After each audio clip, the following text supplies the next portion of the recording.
¿Cómo están? Me presento.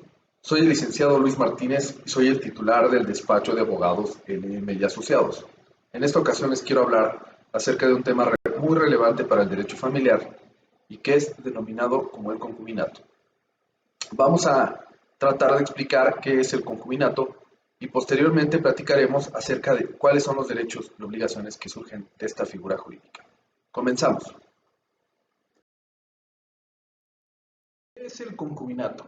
El concubinato es la unión de hecho que se ejecuta voluntariamente entre una mujer y un hombre, generando y estableciendo una relación de tipo marital con el propósito de hacer vida en común, sin que se hubiese llevado a cabo matrimonio ante el juez del registro civil. Es decir, es la unión que tienen dos personas en la que se están haciendo una vida como si fueran marido y mujer, sin embargo todavía no se han casado. No obstante, se requiere que para que esta unión se considere como concubinato, debe de ser pública ante toda la sociedad. Deben de vivir por cierta temporalidad, de forma continua y debe de ser pública. Debe de observarse la fidelidad entre los concubinarios, pudiendo formar una familia con hijos. Es importante mencionar, para su constitución no se requiere formalización alguna legal. Sin embargo, se puede dar esta opción y se puede acudir al juez del registro civil a formalizar un concubinato. El concubinato se diferencia de una unión sexual de paso y transitoria, ya que en dichas relaciones no se tiene como propósito el establecer una vida en común. Es decir, si tú conoces una persona y te la llevas a vivir a tu casa o se va a vivir a tu casa 1 o 2 días, ahí no se puede generar un concubinato. Para que el concubinato se genere, evidentemente se tiene que establecer una vida en común como si fuera de tipo marital, en donde va a existir el hecho de que estés viviendo con tu pareja en algún domicilio, que puedas tener un hijo, entonces ahí sí se puede establecer un concubinato. Si nada más es una unión de unos 2 o 3 días o que la novia se fue ahí una semana, definitivamente no hay concubinato. Continuamos. Por ejemplo, en la legislación de la Ciudad de México encontramos mucha información sobre los derechos y obligaciones del concubinato, desde luego cumpliendo con los siguientes requisitos, los que están establecidos. Por tanto, para un mayor abundamiento del tema, vamos a citar el artículo 291 del Código Civil de la Ciudad de México, el 291 bis, que establece: las concubinas y los concubinos tienen derechos y obligaciones recíprocos, siempre que sin impedimentos legales para contraer matrimonio han vivido en forma constante y permanente por un periodo mínimo de 2 años y que preceda inmediatamente a la generación de derechos y obligaciones a los que alude este capítulo. Es decir, en la Ciudad de México se requieren 2 años. Ahora bien, no es necesario el transcurso del periodo mencionado cuando reunidos los demás requisitos se tenga un hijo en común. Es decir, estás viviendo con una persona en cierto lado y no tienes 2 años, tienes 6 meses, pero resulta que ya está embarazada la chica y ya va a tener al año un hijo. Entonces ya desde el momento en el que nace el bebé ya se considera un concubinato.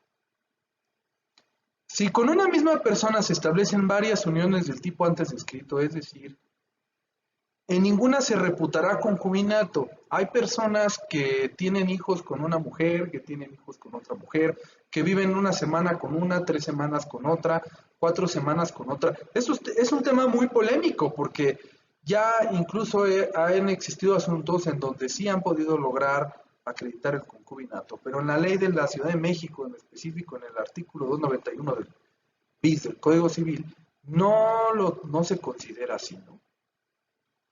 Ahora bien, dice que quien haya actuado a buena fe podrá demandar al otro por una indemnización de daños y perjuicios.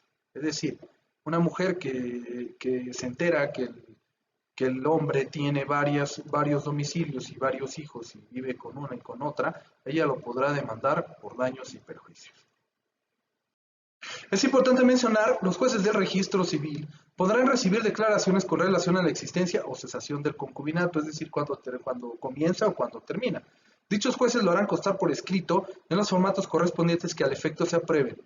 las declaraciones emitidas por las partes y personas que acudan a formularlas. Es decir, ellos, los jueces, pueden hacer constar por escrito en ciertos formatos lo que vayan a decir las personas cuando quieren, por ejemplo, acreditar la existencia de un concubinato o la cesación de un concubinato. Bien, ya una vez que tenemos claro lo que se considera concubinato, vamos a señalar algunos aspectos respecto a los derechos y obligaciones que se generan dentro de esta figura jurídica. A manera de ejemplo, señalamos los siguientes artículos del Código Civil de la Ciudad de México. El artículo 291 ter dispone al concubinato todos los derechos y obligaciones inherentes a la familia en lo que fueren aplicables. Eso es lo que dice el artículo 291 ter. Por lo que respecta al 291 cuarter, el concubinato genera entre los concubinos derechos alimentarios y sucesorios, independiente de los demás derechos y obligaciones reconocidos en este código y en otras leyes. Continuamos con el quintus, artículo 291 quintus. Al cesar la convivencia, la concubina o el concubinario que carezca de ingresos o bienes suficientes para su sostenimiento tiene derecho a una pensión alimenticia de igual al que haya durado en el concubinato, de igual tiempo al que haya durado en el concubinato.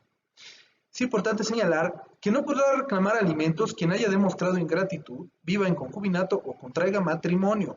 El derecho que otorga este artículo podrá ejercitarse solo durante el año siguiente de la cesación del concubinato. En este caso es muy importante mencionar que cuando ya se tiene establecida una relación de concubinato, se establecen derechos y obligaciones, y dentro de estos derechos y obligaciones que se dan, son todos los que son inherentes a la familia en lo que son aplicables. Considerando estos como los derechos alimentarios y los sucesorios, es decir, si se llega a morir tu concubino, tú también tienes derecho a una parte de esa herencia, o en caso de que él llegue a fallecer, tú tendrías parte o derecho a una parte de la herencia. Por otro lado, si por ejemplo el artículo 291 quintus habla de que quien carezca de ingresos o bienes suficientes para su sostenimiento después de un concubinato, tendrá derecho a una pensión alimenticia. Esto es bien importante. Pasa muchas veces que la mujer se queda en la casa y el marido sale a trabajar, el marido se empodera, hace dinero y la mujer sigue en las mismas condiciones. El día de mañana se separan y la mujer ya no tiene dinero para subsistir. De tal forma, si ella va ante el juzgado familiar, puede solicitar una pensión alimenticia por el derecho que le otorga el concubinato. Siempre y cuando no viva o contraiga matrimonio con otra persona. Ahora, ¿cuánto tiempo le tienen que dar ese dinero de pensión alimenticia, que será de acuerdo al juez y él tendrá su criterio para fijar el monto? Tendrá que ser el tiempo que duró en concubinato con su pareja. Es decir, si duraron 5 años en concubinato viviendo juntos y el marido salía a trabajar, se va y de repente de la noche a la mañana ella se va de su casa porque ya quiere cesar el concubinato, terminar el concubinato y no tiene manera de sostenerse, pues podrá reclamar esa pensión durante los 5 años que vivió en pareja con esa persona. Ahora bien, es muy importante señalar que para ejercitar algún derecho acerca del concubinato, solamente podrá ejercitarse durante el año siguiente. Así lo manifiesta el Código Civil de la Ciudad de México. Entonces, muy importante mencionar que si tú quieres pedir una pensión alimenticia por concubinato, tendrías que ejercitarlo durante el año siguiente en que cesa digamos, la relación. Entonces, hay que poner mucha atención en eso. Bueno, por mi parte es todo. Ha sido una excelente oportunidad para aclarar dudas acerca del concubinato, de esta figura jurídica, y además de los derechos y obligaciones que se dan por establecer esta unión y vínculo que, sin llegar a ser un matrimonio, pues genera muchas consecuencias. Estamos a sus órdenes y más adelante les dejo mis datos para que puedan contactarme por cualquier duda. Muchas gracias.